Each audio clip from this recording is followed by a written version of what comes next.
제가 무엇을 말하는지 한번 맞춰보십시오. 우리 인체 내에 있습니다.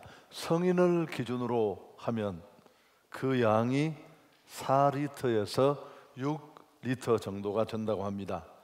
가만히 있지 않고 끊임없이 빠른 속도로 움직입니다.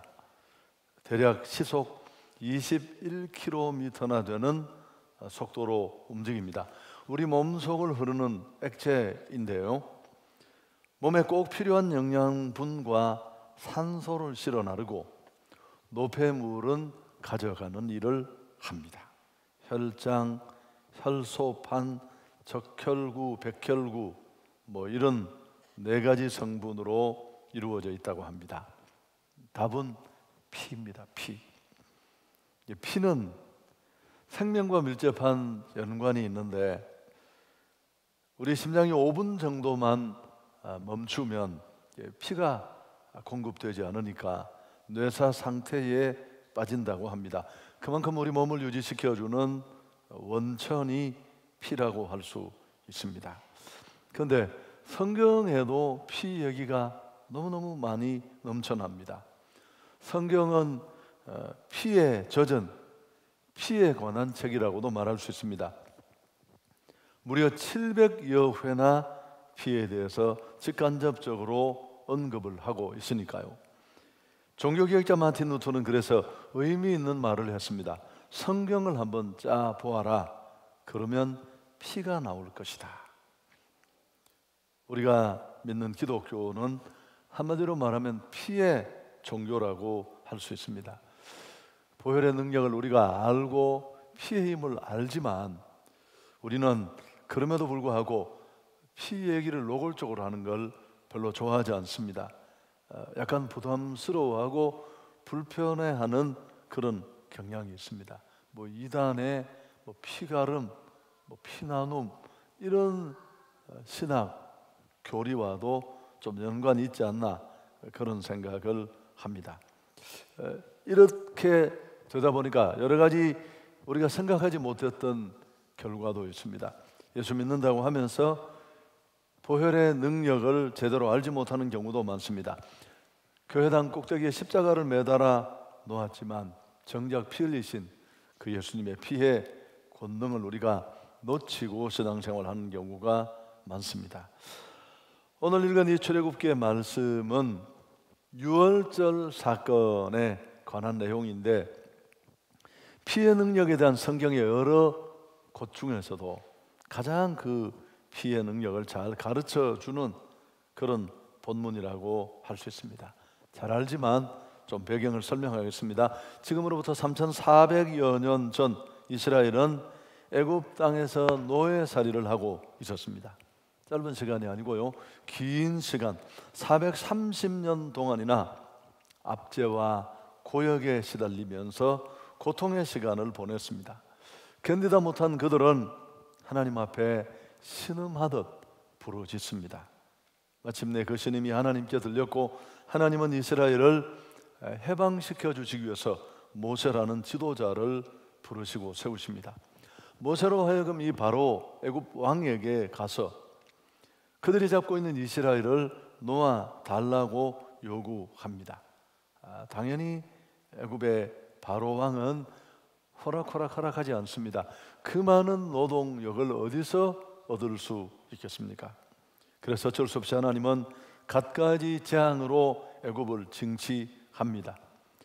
힘들면 항복했다가도 상황이 금세 개선되면 애굽의 바로는 다시 마음을 번복하기를 거듭합니다. 이스라엘을 끝까지 놓아주지 않습니다. 하나님께서는 마지막으로 결정적인 한 가지 재앙을 터뜨리십니다. 애굽의 남자나 짐승에 처음 난 모든 것을 죽이는 이른바 장자 죽음의 재앙이 바로 그것입니다. 그런데 이 재앙이 있을 때 하나님은 이스라엘에게는 피할 수 있는 길을 가르쳐 주셨습니다. 양이나 염소를 잡아서 그 피를 문 설주와 인방에 바르면 재앙이 넘어갈 것이라는 말씀이었습니다. 이스라엘은 이 말씀에 순종해서 문 좌우 설주에 양의 피를 발랐고요, 그 밤에 죽음의 신이 덮치던 그 애굽 땅에 이 피가 발려진 집들은 죽음의 신이 넘어갔습니다. 13절에 그 내용이 나와 있습니다. 내가 애굽 땅을 칠 때 그 피가 너희가 사는 집에 있어서 너희를 위하여 표적이 될지라. 내가 피를 볼 때에 너희를 넘어가리니 재앙이 너희에게 내려 멸하지 아니하리라. 어린 양의 피를 바른 집은 죽임을 당하지 않고 저주가 넘어갔습니다. 그래서 구원을 받습니다. 그러나 하나님의 말씀에 불순종해서 피를 바르지 않는 집들은 장자와 가축의 처음 난 것들을 다 잃어버리게 됩니다. 하나님은 이스라엘에게 이 날을 영원히 기념하여 기념일로 지키라고 말합니다. 14절, 너희는 이 날을 기념하여 여호와의 절기를 삼아 영원한 규례로 대대에 지킬지니라. 이 저주가 넘어갔다고 해서 패스오버, 유월절이라고 하는데, 이 유월절은 지금도 유대인 명절의 가장 큰 절기입니다. 왜 하나님께서는 유월절을 강조하셨을까요? 또 유월절 규례를 거듭 지키고 기억하라고 하셨을까요? 이 유월절의 사건은 단순히 그들이 위기를 넘겼다는 사건으로 끝나는 게 아닙니다. 유월절에 그들이 피를 발랐던 이 어린 양은 장차 오실 예수 그리스도를 예표하기 때문에 그렇습니다. 후에 세례 요한은 예수님을 향해서 이렇게 선포한 적이 있습니다. 요한복음 1장 29절의 말씀입니다. 보라, 세상 죄를 지고 가는 하나님의 어린 양이로다. 유월절의 어린 양, 그들이 애굽의 이 장자 죽음의 재앙을 피하려고 잡았던 그 유월절 어린 양은 바로 예수 그리스도의 모형이 되는 것입니다. 출애굽기는 애굽에로 노예로 살던 이스라엘이 하나님의 은혜로 구초를 되고 해방되는 사건을 기록합니다. 그래서 하나님의 백성이 새 출발하는 구원의 역사를 기록하고 있습니다. 이 출애굽기에 아주 절정이고 중심 사건이 오늘 우리가 읽은 이 유월절 사건입니다. 그리고 이 유월절은 장차 예수 그리스도께서 오셔서 만인류의 죄를 십자가를 통해 그분의 피 흘리심으로 깨끗이 해결해 주시겠다는 사건의 상징이기도 했습니다. 그래서 재앙으로 죽은 애굽의 장자는 죄값으로 죽어야 할 우리 모든 인생의 모습들을 그리고 있습니다. 여러분, 그 인류는 태어날 때 죄를 가지고 태어나잖아요. 근데 그 죄의 시작이, 그 원죄가 어디서부터 비롯됐는지 우리가 지금까지 쭉 살폈습니다. 인간은 하나님의 형상대로 만들어진 대단히 고귀한 존재입니다. 우리가 어떤 사람을 보고 참 특별하다, 이해되고 수긍되지 않는 사람을 향해서 그렇게 비아냥거리듯 말합니다만, 사실은 그 각각 한 사람 한 사람 속에 하나님의 독특함이 담겨져 있는 걸작들입니다. 내 아이만 바라볼 때 그렇게 좋은 눈으로 보는 게 아니라 모든 사람을 보면서 좀 내가 부담될 때 내가 이해하지 못하는 특별한 부분을 하나님이 그에게 주셨다고 오히려 수긍하고 기대하는 자세가 필요합니다. 그렇지만 이런 인생이 하나님의 형상대로 지원받은 고귀한 부분도 있지만, 또 줄곧 말씀드렸습니다만 우리는 원래 흙덩이였습니다. 하나님이 은혜를 주시기 전에 인생은 그저 초라하고 볼품없는 흙덩이에 불과했습니다. 하나님이 생기를 불어넣어 주셔서 생명체가 되고 목적 있는 인생이 될 수 있었습니다. 그런데 이렇게 하나님과 관계 속에 행복하게 풍성하게 살 수 있는 우리가 이 모든 행복을, 이 풍요로움을 날려버리고 신라곤 한 충격적인 비극이 찾아왔는데, 그건 바로 인간이 범죄하면서입니다.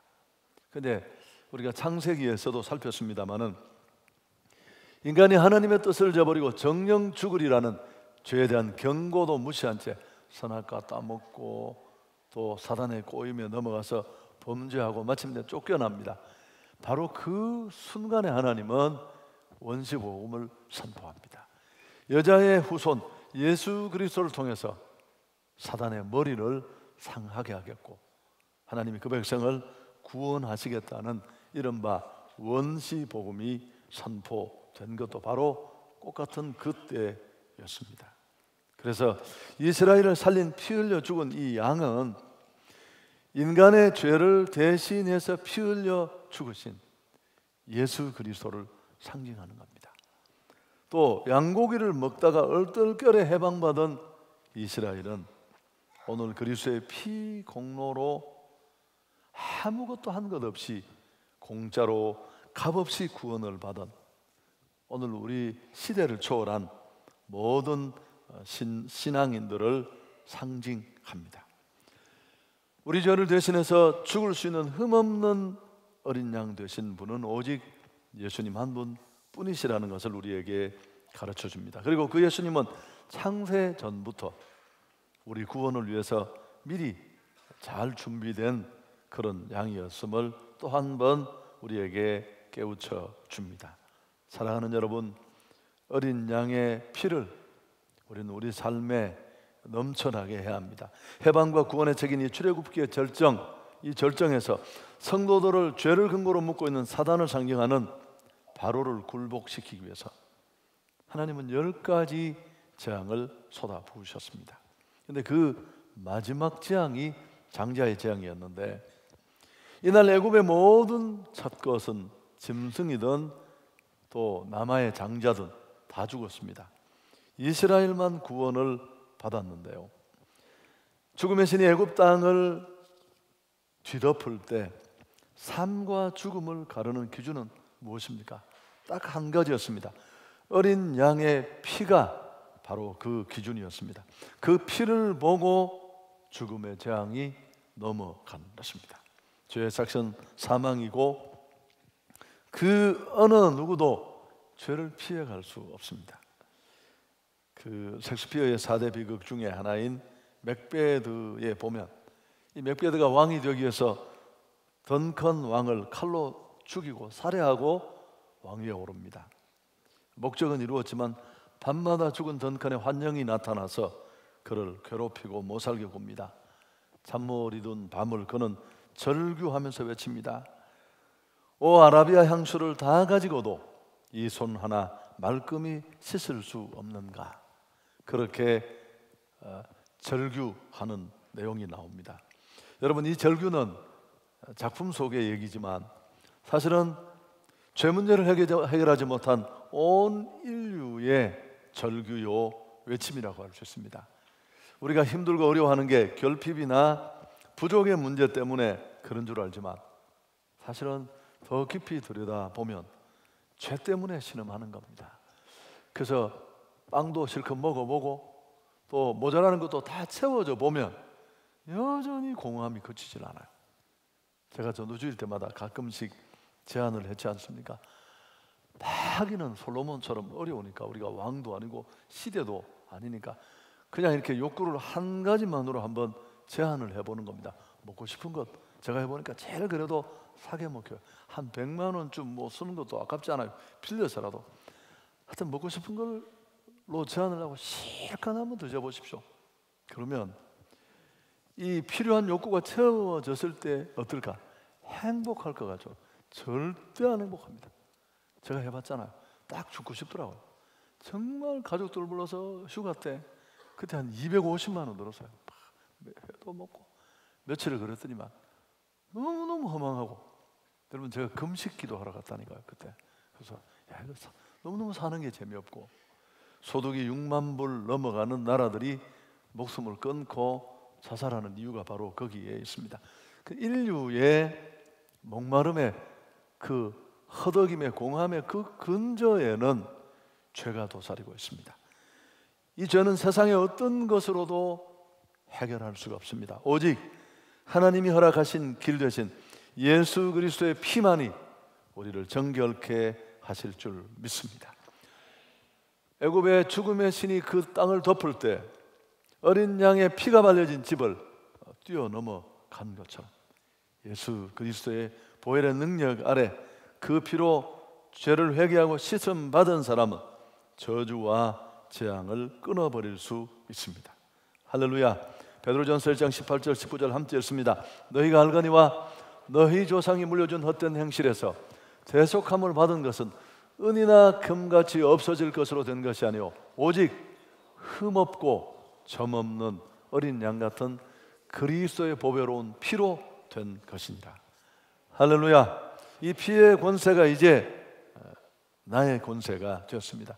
기독인에게는 이 보혈의 능력이 바로 내 능력이 된 줄 믿습니다. 내 안에 애정이 죄성이 나를 잡고 있다면 마음의 소원은 있지만 죄를 다스리지 못하는 내 안의 본능과 죄성, 우리는 이 십자가의 능력, 보혈의 능력을 덧입을 때 떨쳐버릴 수 있습니다.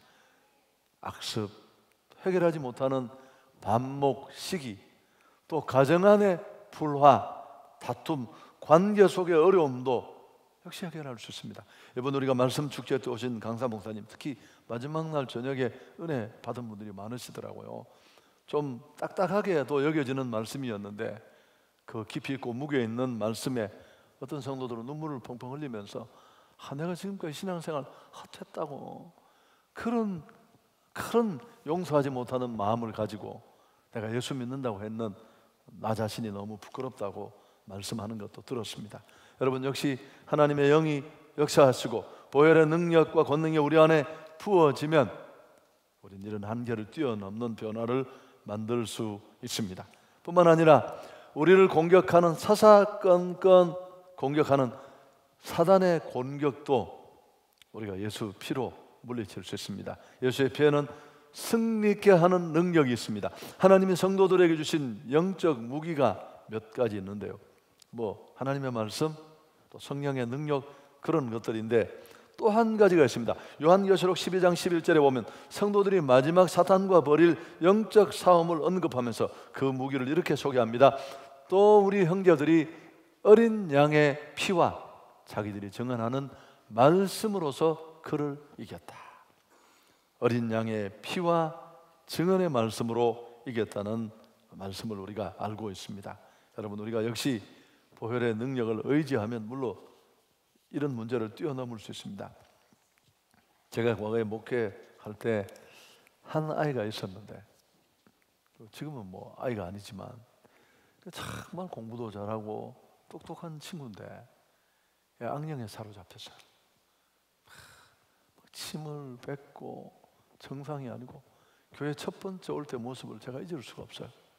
그 예배 1시간 남짓 드리는 동안 휴지통 뚜껑을 열고 춤을 20번도 더 뱉더라고요. 이유는 내가 잘 모르지만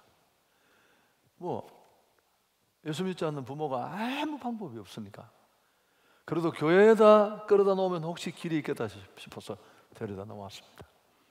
얘가 철야를 한 5년을 했어요. 하면서 할 수 있는 일이 뭘까요? 가장 많이 불렀던 찬양이 주의 보혈 능력 기도다. 주의 피, 지금도 제 귀에 정경해요. 그냥 제가 찬송 부르면 이건 제 목에 있지만 얘가 이 찬송을 부르면 여기 가슴에 온몸에 이 찬송이 쫙 들어붙어요. 주의 보혈 하면 온몸이 이게 다 팍 떨리면서, 그래서 지금은 완전히 새로운 사람이 되어서 개인의 신앙과 자신을 지키는 정도가 아니라 예전의 상처, 아픔, 상한 마음을 다 떨쳐버리고 이제는 또 다른 공동체를 이끄는 지도자가 되었습니다. 아멘. 내가 다 밝히지 않아서 여러분, 이게 도대체 어느 병원, 어느 교정기관, 도대체 누가 할 수 있는 일입니까? 보혈의 능력인 줄 믿습니다. 여러분, 깨어진 가정, 우리가 어떤 경우에도 온몸으로 보호하고 만들어가야 될 교회만큼 소중한 곳이 가정 아닙니까? 교회가 십자가 군병을 만드는 곳이라면 가정은 사람이 만들어지는 곳인데 그곳을 굳게 세울 힘도 바로 여기에 있습니다. 그래서 이제 정리를 하겠습니다. 짧은 시간 동안에 여러분, 이미 이제 대부분의 오늘 예배하는 우리 성도들은 이 보혈이 나를 적시고 또 우리 가정에 넘쳐나는 그런 축복을 누리고 있는데, 이런 피공로를 힘입어 은혜 속에 있는 우리, 이제 심판도 재앙도 넘어섰지만 어떤 모습으로 살아야 할까요? 첫째, 사실은 감사하는 삶이 우리 삶의 모습이어야 합니다. 어린 양의 피를 바르면 죽음에서 넘어간다. 이게 유월절 원리인데, 여러분 이 원리를 깊이 들여다보면 그 속에 흐르고 있는 정신이 뭘까요? 은혜예요. 은혜는 아무것도 한 게 없는데 자비를 얻었다는 것입니다.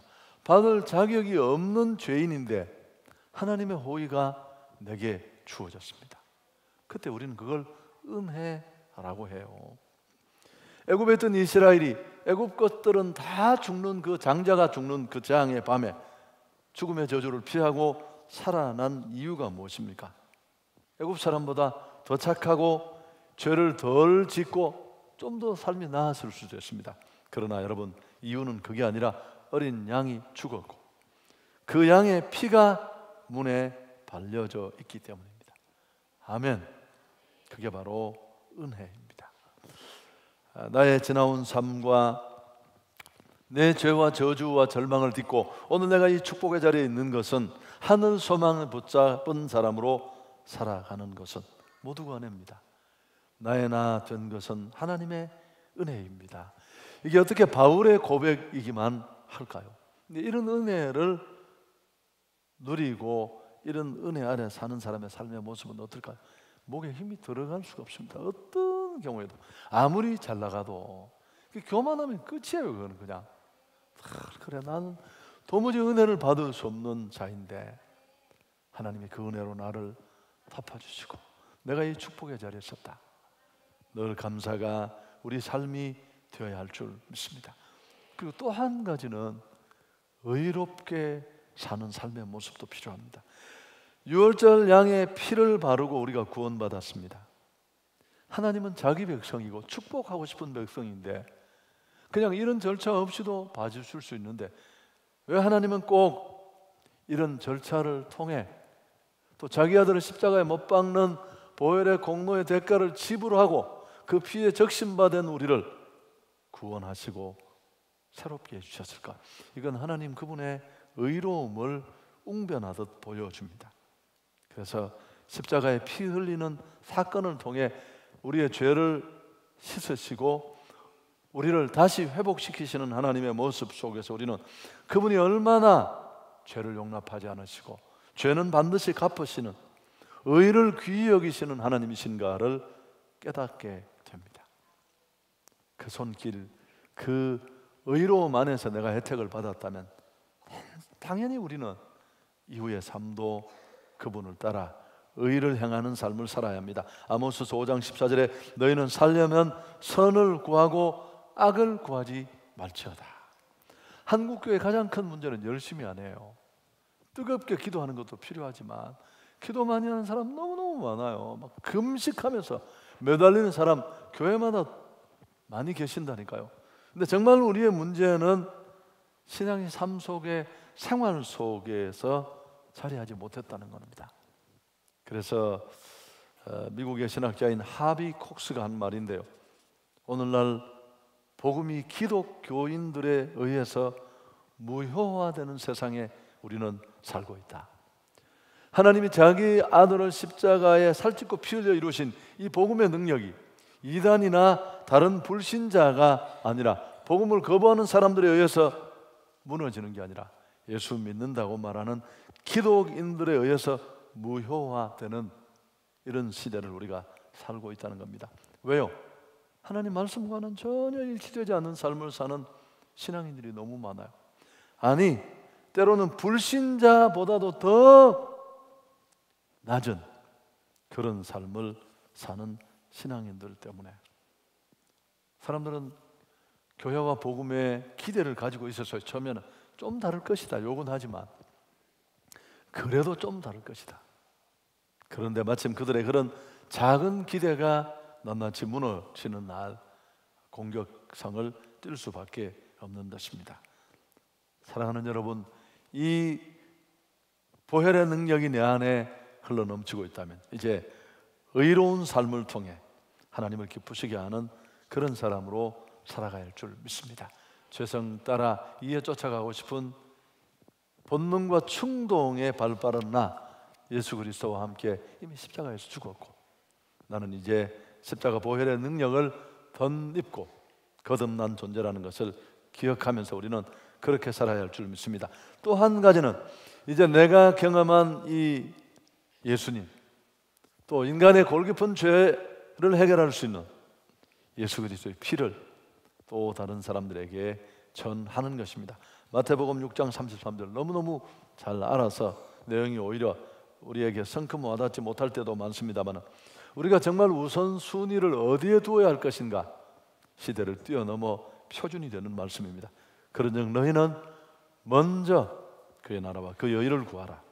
그리하면 이 모든 것을 너희에게 더하게 하시리라. 더하시리라. 그래서 이제 남은 생에는 복음을 전하며 또 다른 사람에게 예수 그리스도의 보혈의 능력을 흘러보내는, 유통시키는 통로로 우리 모두가 쓰임받을 수 있기를 축복합니다. 천년을 사는 동안 단 한 명의 영혼을 예수 그리스도께 인도하고 그 밖에 아무 일도 하지 못했다 할지라도 그의 삶은 무한한 가치가 있다. 조지 스위팅의 말입니다.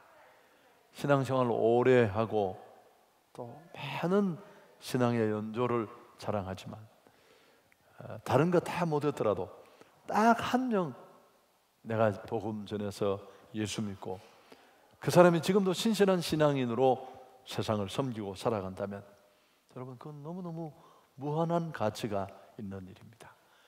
오늘 한번 아주 기본적인 요건입니다만 한번 이 내용을 두고 반성해 보면 좋겠습니다.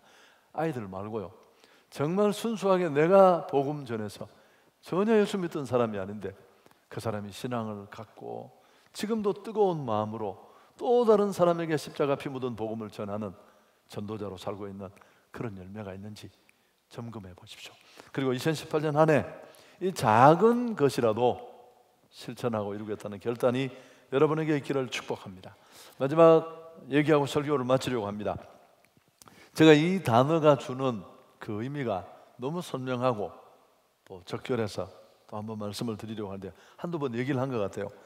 해피니스와 블레싱이라는 단어의 차이입니다. 성경이 말하는 복과 일반적으로 말하는 복이 얼마나 다른가를 너무너무 선명하게 보여줍니다. 일반적으로 말하는 복은 해피니스인데 행복, 그렇게 번역이 되겠죠. 성경이 말하는 복은 블레싱입니다. 축복입니다. 이 해피니스의 어원은 해펀입니다. 우연히 일어나다, 우연히 만나다. 이 단어적인 의미만 두고 보면 세상적인 행복은 우연히 찾아옵니다. 참 불행했는데 어떻게 우연히 좋은 기회를 만나고 또 찬스가 왔는데 너무너무 인생이 바뀌어졌다. 여러분, 이건 또 미래가 어떻게 될지 모르는 대단히 가변성이 많습니다. 오늘 괜찮았는데 내일 갑자기 인생이 곤두박질 칠 수도 있습니다. 지금은 참 불행한데 또 갑자기 기회가 올 수 있고요. 근데 성경이 말하는 이 축복은 완전히 다릅니다. 이 블레싱은 블리드라는, 피를 흘린다는 단어로부터 왔습니다. 여러분, 참 놀랍지 않습니까? 이 진짜 축복은 우리 축복과 행복을 가로막는 죄를 찍어내는 피 없이는 불가능해요. 큰 차 타고 좋은 집에 살고 연봉 많이 받는다고, 주목받는다고 성공이 아니라는 거죠. 잠깐의 삶이 끝나면 심판받고 영원한 지옥 행보를 갈 인생이라면 어떻게 그 인생을 잘 살았다고 말할 수 있겠습니까? 죽음 앞에, 심판 앞에, 영벌 앞에 끌려가야 될 인생이라면, 그래서 축복이란 피 흘림을 통해서 주어집니다. 예수 그리스도께서 십자가 위에서 피 흘리심으로 전 인류가 복을 받습니다. 인간이 범죄하지 말자 하나님은 그래서 여인의 후손을 통해서 인간의 죄를 사하고 우리를 다시 은혜와 축복 속으로 회복시키려는 계획을 세우신 겁니다. 이게 축복의 기원입니다. 그리스도의 피가 닿는 곳마다, 닿는 사람마다 축복이 임하게 될 줄 믿습니다. 우리는 이미 이 혜택을 누리고 있잖아요. 여기서 멈추지 말아야 합니다. 섬김과 희생으로 우리는 이 보혈의 은총을 전달하는 사명자로 살아가야 할 것입니다. 많이 받았다는 것은 많이 피 흘려야 한다는 메시지입니다. 좋은 소식을 이미 들었다는 것은 또 다른 사람에게, 죽을 소식밖에 기다리지 않는 그들에게도 이 복된 소식을 전하라는 메시지가 그 속에 담겨져 있습니다. 아멘. 지난 한 주간에 참 좋은 소식이 많았습니다. 평창에서 들려지는 우리가 기대하지 않았던 종목들로부터 들려온 금빛 소식들, 여자 컬링, 양매 부르는 거 패러디도 하고 저도 봤는데 저는 게임 룰도 잘 모르는데 눈물이 확 쏟아지더라고요. 대한민국 사람 맞다 싶던데. 또 한 가지 주말에 들렸던 또 감격스러운 뉴스, 아쉬움도 많지만 99세의 빌리 그레함의 죽음입니다. 여러분, 일평생 이분은 피 묻은 복음을 원색적으로 전하는 그런 복음 전도자로 살았습니다. 세계 영향력 있는 백인 중에 들어가고 2번이나 재선을 한 대통령이 일평생 자기 일의 소신을 가지고 달려간 한 사람이었다고 추앙할 만큼 그럼 주목받는 사람이었지만, 또 다른 세계로 조금만 한 발자국 내디뎌도 거기서도 자기 역할을 충분히 할 수 있는데 빌리 그레함은 단 한 번도 그러지 않았습니다. 원색적인 복음만 전하고 마지막 여러 가지 병에 시달리면서도 그런 끝까지 복음 전하는 이 일을 소홀히 여기지 않았습니다. 여러분, 저는 부족하지만 닮고 싶은 모습이고, 우리 한성교회가 늘 선교하고 전도하는 일은 우리에게 저항이고 부담이 많잖아요. 힘들어도 해야 할 일은 해야 되거든요. 어려워도 정말 꼭 존재 이유가 되는 일은 우리가 포기할 수 없거든요. 여러분, 끝까지 우리도 이렇게 세상이 줄 수 없는 예수 보혈의 답을 가지고 있는 우리가 이 복음을 전하다가 그렇게 하나님 앞에 소명자로 설 수 있는 우리의 남은 생애가 되었으면 좋겠습니다.